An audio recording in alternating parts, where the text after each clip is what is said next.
हरे कृष्ण। ओम अज्ञानतिमिरान्धस्य ज्ञानाञ्जनशलाकया चक्षुरुन्मीलितं येन तस्मै श्री गुरुवे नमः। हरे कृष्ण।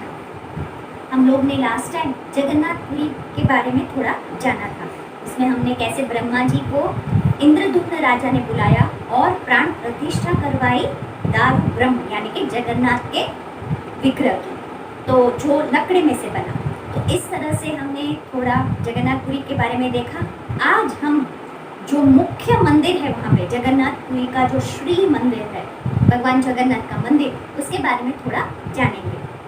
तो ये जो पुरुषोत्तम धाम है यानी कि जगन्नाथपुरी है, वो सबसे महत्वपूर्ण स्थान उसमें कोई अगर है तो वो है श्री मंदिर यानी कि जगन्नाथ जी का भव्य मंदिर। ये बड़ा ही आकर्षक है और नीलगिरी पर्वत पर है और राजा इंद्रदुम्न ने जो बनाया है ये मंदिर वो 1100 साल पुराना है। ये जो मंदिर है उसको कलिंग के महाराजा छोड़ंगदेव ने, जो रामानुजाचार्य के शिष्य थे, उन्होंने उसे पूरा किया, इसलिए उन्हें इंद्रदुम्न द्वितीय भी कहते हैं। तो इस तरह से ये जो मंदिर बनाया है उसमें जब हम बाहर खड़े रहते हैं तो हमें समुद्र के लहरों की आवाज़ सुनाई देती है, लेकिन जैसे ही हम मंदिर में अंदर प्रवेश करते हैं तो वो सारा कोलाहल जो है, जो बाहर सुनाई दे रहा है, वो अंदर सुनाई नहीं देता। तो जो मूल मंदिर है उसमें जो गुंबज है, जो ऊपर का गुंबज, उसमें 4 भाग हैं। सबसे पहला है गर्भगृह जहाँ पे भगवान विराजमान है, दूसरा है जगमोहन, तीसरा है नट मंदिर और चौथा है भोग मंडप। तो ऊपर मंदिर के ऊपर जो पताका लहराती है उसे कहते हैं पतित पावन बाना, उसे पतित पावन बाना कहते हैं और ये 21 फीट लंबी होती है। और मंदिर के ऊपर ही जो सुदर्शन चक्र है, ठीक है, उसके ऊपर चढ़ के जो है रोज वहाँ पे जो ये पताका है उसको बदलते हैं। तो जो लोग वहाँ पे चढ़ते हैं मंदिर ऊपर, वो रस्सी वस्सी नहीं बांधते, कुछ भी नहीं, कोई प्रोटेक्शन नहीं, कोई सिक्योरिटी, वो अपने आप ही ऐसे चढ़ के हर रोज, और उस बड़े से मंदिर पे ऊपर, और ये जो चक्र है वो कुछ 36 फीट जैसा है, उसके ऊपर चढ़ के और रोज पताका लहराई जाती है। और ये जो पताका है उसमें सूर्य और चंद्र दोनों अंकित किए होते हैं। इसका मतलब ये होता है कि जब तक सूर्य और चंद्र हैं तब तक जगन्नाथ आप ही हमारे राजा हैं, आप ही सर्व विद्यमान हैं।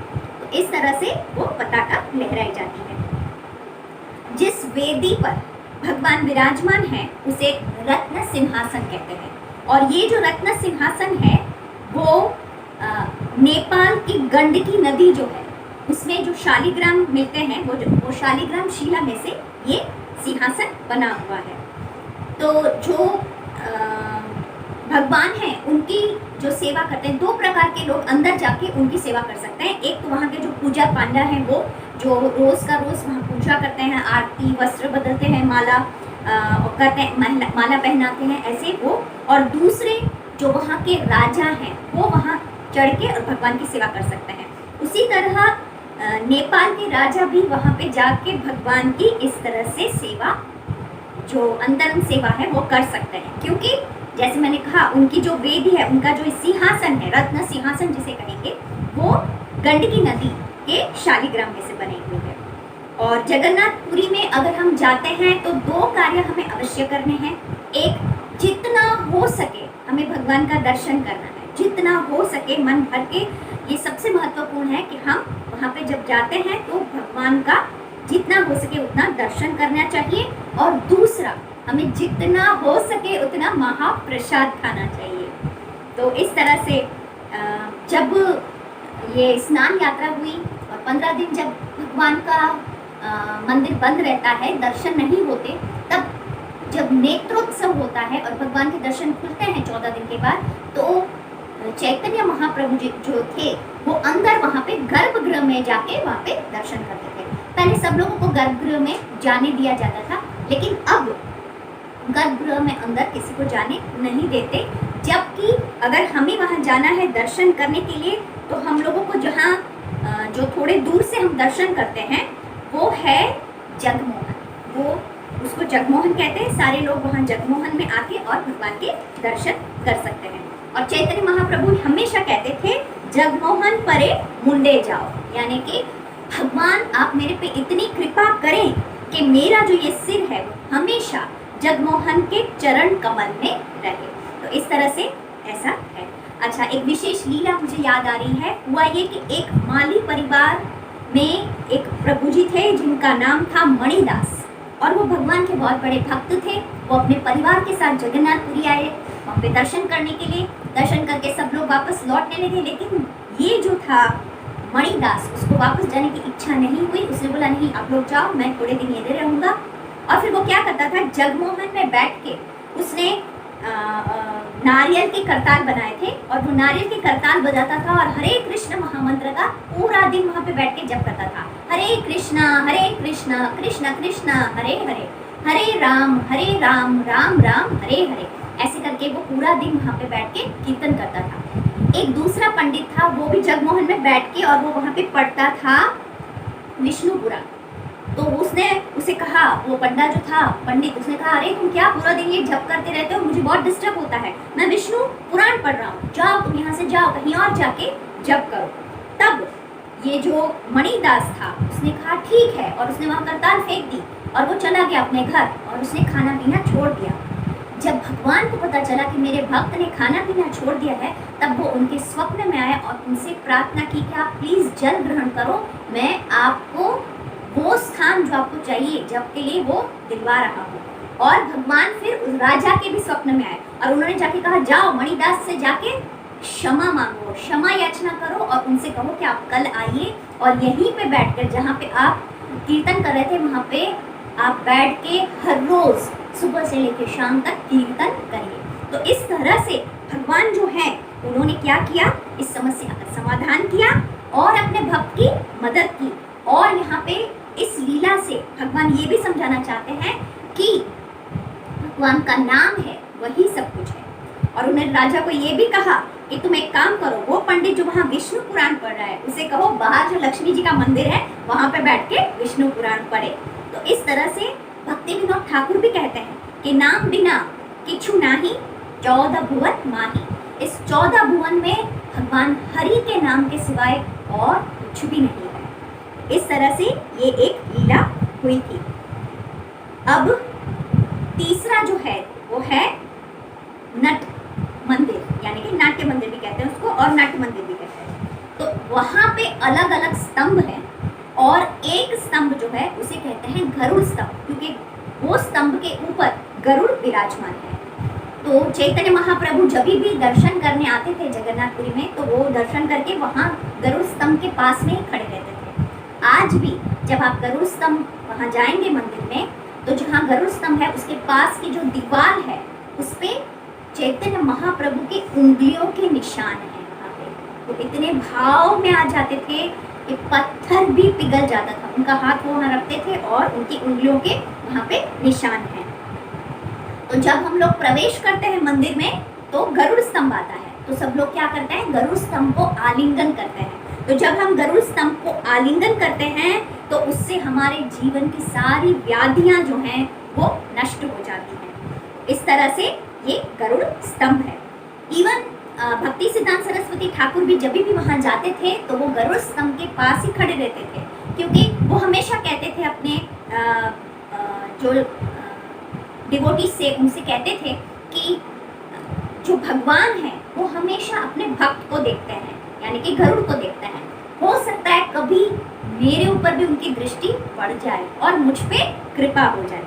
इस तरह से वो एक और बहुत अच्छी लीला गरुड़ स्तंभ की मुझे याद आ रही है। उसमें हुआ ये कि एक वृद्ध स्त्री थी, वो दर्शन करने के लिए खड़ी थी, गरुड़ स्तंभ के पास ही खड़ी थी। चैतन्य महाप्रभु भी आगे खड़े थे। तो वो इतनी भाव में आ गई, उसको जगन्नाथ के दर्शन का इतनी लालसा थी, तो उसने एक पैर गरुड़ स्तंभ के ऊपर रखा और एक पैर उसने चैतन्य महाप्रभु के कंधे पर रख दिया और इस तरह से वो जगन्नाथ का दर्शन करने लगी। जब वो इस तरह से दर्शन कर रही थी तो भगवान का जो उनके जो पार्षद थे उसमें से एक थे गोविंद, जो उनके सेवक, उन्होंने डांट दिया, उसे कहा अरे तुम क्या कर रही हो, गई हो, नीचे उतरो, ये चैतन्य महाप्रभु के कंधे के ऊपर तुम चढ़ गई हो। तब चैतन्य महाप्रभु ने गोविंद को डांटा और उसे कहा कि नहीं नहीं, उसे मना मत करो, तुम उसका भाव देखो, उसे कितनी तन्मयता हो गई है भगवान को देखने में कि उसे पता भी नहीं चला कि वो कहाँ पे पैर रख रही है और कहाँ दर्शन कर रही है। और उन्होंने उस स्त्री को प्रणाम किया, दंडवत किया और भगवान से प्रार्थना की कि जैसे ये जो माता जी हैं, ये जो वृद्ध स्त्री है, उसे जैसे आपके दर्शन की इतनी लालसा है, इतनी तमन्ना है, उसी तरह वैसी ही भावना मुझ में भी आए। तो इस तरह से ये लीला वहाँ पे हुई थी। और ये जो नाट्य मंदिर है उसके पास में ही एक बड़ा सा कमरा है जहाँ भगवान का भोग बनता है और यही है भोग मंडप। अब भोग मंडप जो है वहाँ पे इतना सारा प्रसाद बनता है, तो कहते हैं कि वहाँ पे दोपहर में 25,000 लोग एक साथ खा सके उतना वहाँ पे भोजन यानी कि भोग बनता है। ठीक है, तो इस तरह से तो पहले ये भोग मंडप नहीं था, लेकिन जब शंकराचार्य वहाँ पे आए तो उन्होंने वहाँ पे निवास किया, तब उन्होंने ये भोग मंडप वहाँ पे बनवाया और फिर उन्होंने वहाँ पे गोवर्धन मठ करके एक अपना स्थापना किया और समुद्र के किनारे वहाँ पे स्थापना किया और वहाँ पे रहने लगे। तो इस तरह से उन्होंने ये बनाया। अच्छा, अब ये जो हमने बताया कि सुदर्शन चक्र ऊपर जो मंदिर के ऊपर है, सुदर्शन चक्र, उसे इस चक्र को नील चक्र भी कहते हैं। और ऐसा कहते हैं कि अगर हम अंदर भगवान के दर्शन करने नहीं जा सकते, तो अगर हम बाहर खड़े होकर उस नील चक्र का अगर दर्शन कर लेते हैं तो भी हमें भगवान के दर्शन का फल मिलता है। तो इसके पीछे भी एक बहुत अच्छी कथा है, वो मैं आपको सुना रही हूँ।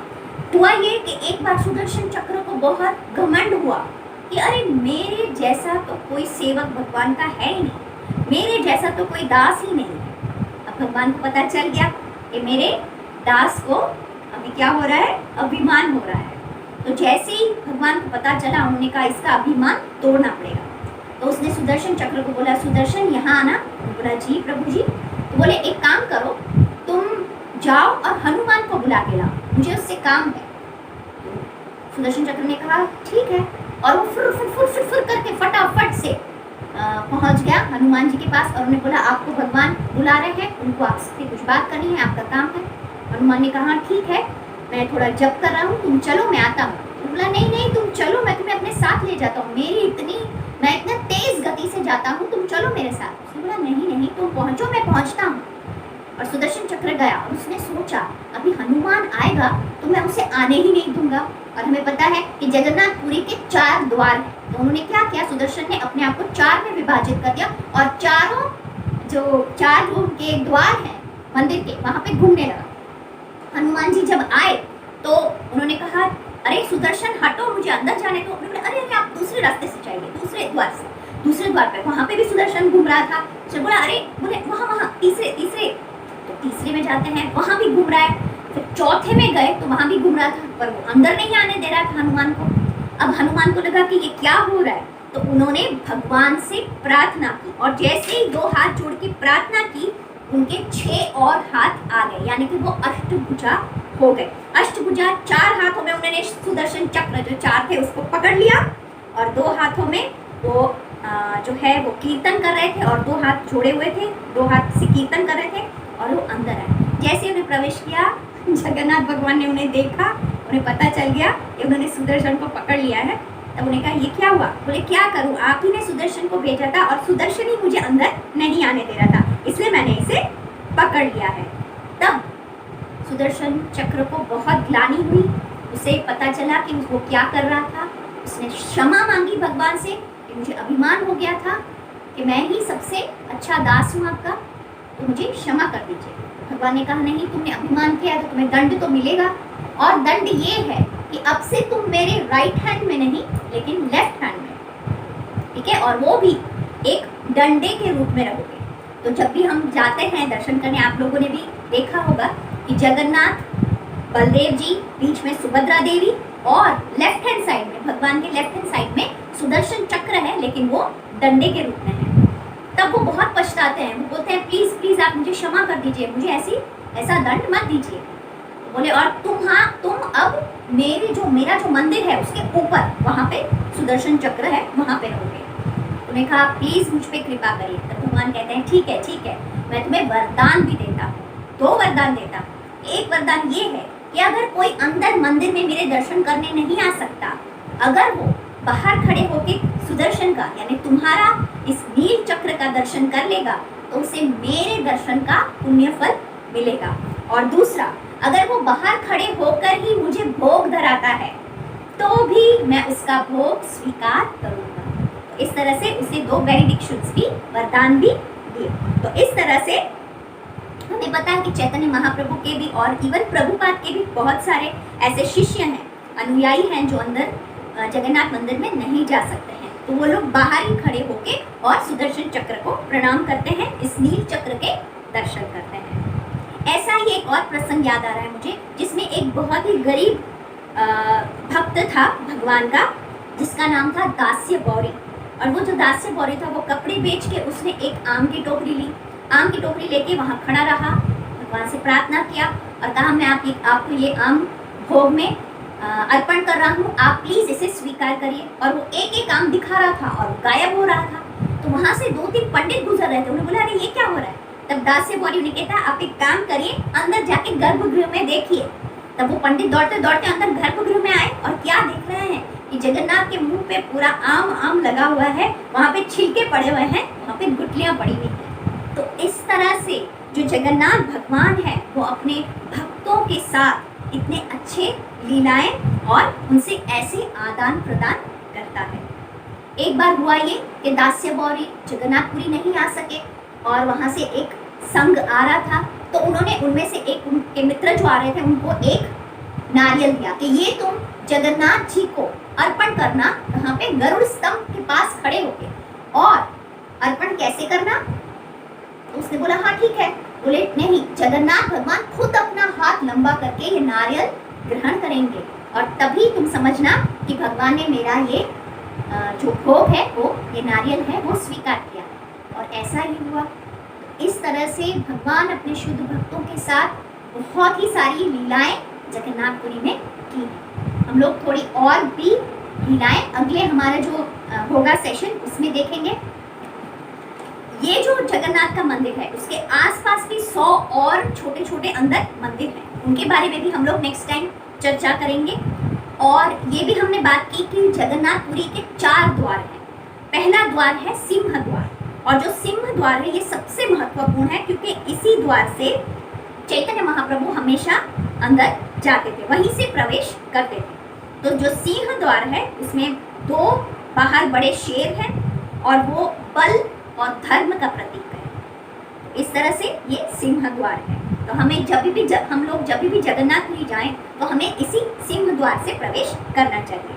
दूसरा द्वार जो है वो उत्तर की ओर है, वो है हस्ती द्वार, यानी कि हस्ती यानी हाथी। तो वहाँ पे 2 हाथी हैं, बड़े बड़े हाथी, वो हस्ती द्वार है। और वहाँ पे भगवान का जो नव कलेवर होता है, जो नई लकड़ी है वो वहाँ से लेके जाते हैं, वहाँ से वो अंदर जाती है बनने के लिए।